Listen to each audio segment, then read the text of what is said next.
ఓం సాయిరామ్. మన సాయి డైమెన్షనల్ ఛానల్కి స్వాగతం. హాయ్ ఫ్రెండ్స్, అందరూ ఎలా ఉన్నారు? ఆ సాయినాథుని దయ వల్ల అందరూ ఆరోగ్యంగా ఆనందంగా ఉండాలని కోరుకుంటున్నాను. అందరికీ చిన్న రిక్వెస్ట్, నా ఛానల్ని లైక్ చేయండి, షేర్ చేయండి అండ్ సబ్స్క్రైబ్ చేసి బెల్ ఐకాన్ ట్యాప్ చేస్తే నేను పెట్టే వీడియోస్ నోటిఫికేషన్ రూపంలో వస్తాయి. నాకు తెలిసిన మంచి విషయాల్ని చిన్న కథల రూపంలో మీతో పంచుకోవాలని చిన్ని ఆశ. మనకు ఎక్కడ విలువ ఉంటుందో అక్కడ ఉండాలి, మనకు విలువ లేని చోట అస్సలు ఉండకూడదు. ఈ విషయాన్ని చిన్న కథ రూపంలో తెలుసుకుందాం. ఒక తండ్రి చనిపోయే ముందు కొడుకుని పిలిచి, ఈ చేతి గడియారం 200 సంవత్సరాల పూర్వం మీ ముత్తాత వాడినది.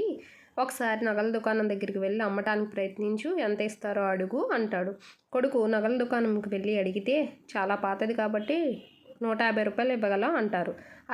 అదే విషయం తండ్రికి వచ్చి చెప్తే, ఒకసారి పాన్ షాప్ దగ్గర అడిగి చూడు అంటాడు. పాన్ షాప్ దగ్గరికి వెళ్ళి అడిగితే, బాగా తుప్పు పట్టింది, 10 రూపాయలకు కొనగలం అని చెప్తాడు. ఈసారి తండ్రి కొడుకుతో మ్యూజియం దగ్గరికి వెళ్ళాడు అంటాడు.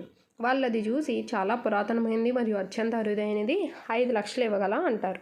అప్పుడు తండ్రి కొడుకుతో, ఈ ప్రపంచం చాలా వైవిధ్యమైనది, నీకు ఏది ఎక్కడ విలువ ఉండదో అక్కడ ఉండకు, అలా అని వారి మీద కోపం వద్దు, వారితో వాదించి కూడా ప్రయోజనం ఉండదు, నీకు తగిన విలువ దొరికిన చోట ఉండు అని చెప్తాడు.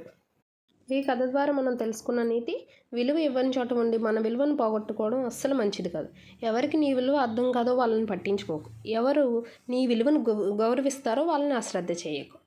Okay friends, bye. నెక్స్ట్ వీడియోతో మళ్ళీ కలుద్దాం.